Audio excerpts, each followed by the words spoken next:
Спасибо. Добрый день всем, уважаемые участники. Хотел начать свою презентацию с того, что меня поразила история о том, что мы как бы все из разных стран, но как будто бы из одного гнезда. Ну, может быть, так и правильно выпали. Потому что, конечно, и технологии, и подходы, и смысл действия очень сильно перекликаются. И мне кажется, вот это очень важным и дорогим. И очень здорово, что мы видим, скажем так, нехватку каких-то вещей у одних и избыток чего-то у других. И в этом смысле, вот мне кажется, что в результате этого сайт-эвента мы можем подходить к своим же действиям, практикам у нас в странах более сбалансированно и здорово. Я также участвовал в проектах Элла, мы также участвовали в множестве действий, но договорились о том, что сосредоточимся на вопросах, связанных с развитием именно энергоэффективности и альтернативных источников энергии на воде и источников энергии в нашей стране. Вот. Но для того, чтобы как-то характеризовать ситуацию, я скажу, что у нас это является центральной рамочной условием, что в сельских регионах у нас бедность, да, то есть вы видите, что деградация земель, низкая урожайность, то есть нарушается норма выпасания, перевыпаса скота, и фактически склоны просто ползут, да, потому что 98% страны это горы. Ограниченное количество собственных топливных ресурсов, то есть у нас нет нефти, нет, там немножко угля, и практически там все остальное это просто, то есть нет газа, да, то есть и, значит, соответственно, рубят деревья. Вот. И практически проблема, несмотря на наличие горных рек, что отдаленные регионы не обеспечиваются достаточной электроэнергией. Вот. Понятно, что также как в других странах дорогие минеральные удобрения, и в связи с этим состояние среды ползет вниз так же, как и в других странах. Вот. Но что вот сразу же уже бера быка за рога, мы сразу то есть вот следующим слайдом думал поставить в конце, решил, что вначале, может быть, будет яснее, что мы предлагаем как бы обобщение, что можно делать для того, чтобы каким-то образом менять ситуацию. И вот одна из концепций, которую я предлагаю, это молекулярные постепенные изменения. То есть то, с чем мы столкнулись, это то, что люди просто не готовы, не знают, гораздо легче использовать старый способ действия и воздействия, чем пользоваться новыми, современными, скажем так, экологически сбалансированными технологиями. И вот мы считаем, что вот те действия, та система действий, которую мы предлагаем, то есть она может каким-то образом сбалансировать эту ситуацию. То есть первое, что мы говорим о том, что село может быть использовано как информационное пространство. Соответственно, и я покажу этот опыт, мы рекомендуем рассматривать село как, то есть центральные какие-то звенья села использовать как выставки новых типов энергии и новых предложений. С другой стороны, что нам кажется очень эффективным и важным следующим шагом, это поддержка развития местных бизнес-инициатив в области энергоэффективности и возобновляемых источников энергии. То есть уже чтобы люди могли сами каким-то образом создавать вот это нехитрое на самом деле оборудование, да, то есть для энергоэффективности, и в этом смысле иметь с этого небольшой доход. Тем самым мы даем возможность людям бороться с бедностью и, значит, каким-то образом улучшаем качество окружающей среды. Постепенно, понятно, что не разово, но тем не менее. Значит, про это я еще отдельно скажу, про тип кредитования здесь. Повышение профессионализма местных мастеров в области энергоэффективных технологий. Мы очень много работали с этим по поводу того, что одним из примеров является создание энергоэффективных печей. То есть печь просто кладут по-другому, и она, соответственно, греет лучший материал, в смысле тратится меньше дров и других материалов. Значит, мы считаем, что надо работать с центрами профтехнического образования, про это вчера говорилось на сайт-эвенте, вот, что было приятно по устойчивому образованию для устойчивого развития, и что просто люди должны знать эти технологии. Старые технологии инсталируются через систему образования. Соответственно, это очень важно, что мы с ней как-то работаем. И включение вопросов энергоэффективности, ресурсосбережения в планы развития, сел в местные планы развития. Проблема в том, что даже такой рефлексии, даже такого представления о том, что можно думать о селе как о точке энергоэффективной, у людей не было. И мы начали с этим работать, то люди находят массу, когда спрашиваешь, вот, даже на сельских сходах, и говоришь о том, что давайте подумаем об этом, они начинают про это думать, рефлексировать и смотреть, что можно делать. Вот. Ну и в этом смысле вот этот компонент мы... Там самое главное это создание, и здесь надо думать, что же можно делать, создать альтернативных интенсивному природопользованию типов деятельности на местном уровне. Это как бы наш следующий шаг, куда стоит двигаться.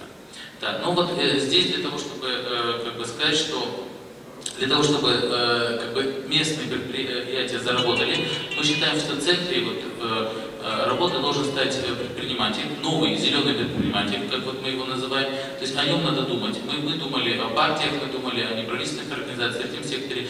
Для того, чтобы зеленая экономика осуществилась, должен появиться зеленый предприниматель.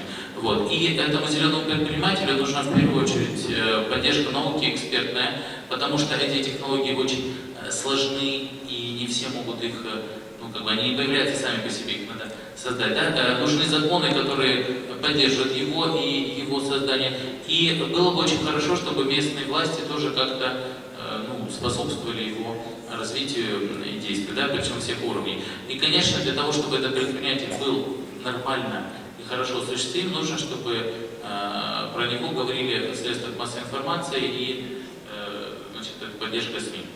Вот. Но теперь мы, это как бы перейдя от общей схемы, что же делать, просто раскрою некоторые пункты, что мы уже делали, как примеры позитивных практик, и может быть кому-то будет интересно и полезно. То есть, с одной стороны, мы разрабатывали, энергокомитеты разрабатывали план энергоэффективности сел, о чем я говорил выше, что люди с удовольствием это делают, и действительно издержки снижаются. То есть, это с одной стороны утепляются школы, с другой стороны строятся какие-то маленькие предприятия по производству альтернативных источников энергии, устанавливаются коллектора и так далее. Вот. Но что для меня еще важно, что на самом деле для зеленой экономики, как я уже показал на схеме, очень важно это наличие экспертов. Очень сложно транслировать технологии из разных мест. Например, европейские технологии очень дорогие, китайские, которые мы пытались найти, ненадежные. Вот. Вопрос в том, что люди, что же делать? Мы, находим такой вывод, что, и, наверное, для каждой страны это хорошо, что у нас есть эксперты и местные, как мы их называем в русском языке, кулибины, да, которые могут что-то сделать. Вот мы пытаемся направить людей на то, чтобы находить таких мастеровых и разработчиков, и с ними разрабатывать уже технологии на основании тех материалов, которые есть в наших странах. То есть, несомненно, нужен импорт и экспорт технологий зеленых, но нужны еще и разработки внутри стран. И мы хотим на этом тоже сделать отдельный акцент. Вот, значит, следующее, это вот то, что я говорил о том, что село может быть выставкой, да, и вот здесь мы так и сделали. То есть мы отдавали в села, различные альтернативные способы энергетики, то есть строили новые печи, строили, новые типы оборудования, да, то есть коллектора, солнечные бочки и так далее. И все это демонстрировалось и на уровне села, то есть было аидного комитета, так и на уровне администрации. То есть все могли приехать и увидеть, что да, это вот у нас есть и так вот работает. То есть мы считаем, что это очень удачно работает. Ну вот здесь уже говорилось много про биогазовые технологии, можно я на этом не буду останавливаться в силу времени. Понятно, что это важно и хорошо. Я тоже поддерживаю РОФ и других коллег, что это один из видов доходоприносящей деятельности на местах. Таким же видом является строительство теплиц. Это очень эффективно, здорово. Сушилки, теплицы – это то, что ферме приносит доход. И, соответственно, это надо делать центр. То есть, если он станет в центре этой технологии. Вот, пожалуйста, таким же маленьким предприятием по производству солнечных бочек может быть. То есть, вот сейчас мы это делали за наши ресурсные, то есть мы закупали эти,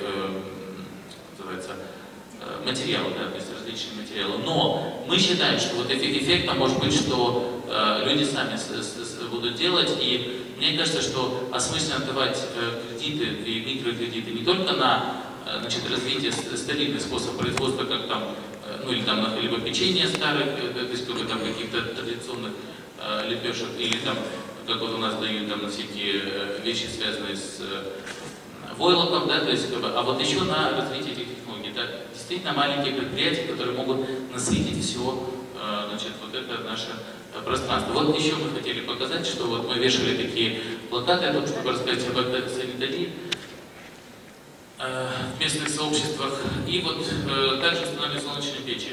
Тогда одно слово скажу, что хотел показать фильм, но понимаю, что времени мало. Вот буквально у нас случилась такая здоровская ситуация, что на юге нашей страны уже после, значит, всех вот событий достаточно трагичных, представители Южного университета привезли вот такое модель, которая, с моей точки зрения, является тем, что собирает весь наш сайт ивент, отходы одного сектора, ресурсы для другого. Они взяли на мусорке, извините, антенну, да, старую параболическую антенну, и наклеили на нее зеркала. То есть тоже элементы зеркал. И самое удивительное, почему я хотел говорить про этот фильм, что когда они привезли к нам это, то на этой печи, произведенной собственными руками, да, из вторичных материалов, можно готовить плов. Вот. И, собственно говоря, если будет время, интересно, я, собственно, покажу это. Вы представляете, то есть мясо готовится все время. А плов очень сложный, да, то есть там и морковка, и мясо, и там все это очень сложно. Соответственно, это возможно не только жарить яичницу, закипятить чайник, но и приготовить очень сложное блюдо. Значит, делаем вывод, это рабочий инструмент. И мы считаем, что сейчас вот как раз надо поддержать эту разработку технологий, потому что там очень правильно собран фокус. И, соответственно, это может быть тоже таким из элементов зеленой экономики. Спасибо вам большое. Спасибо.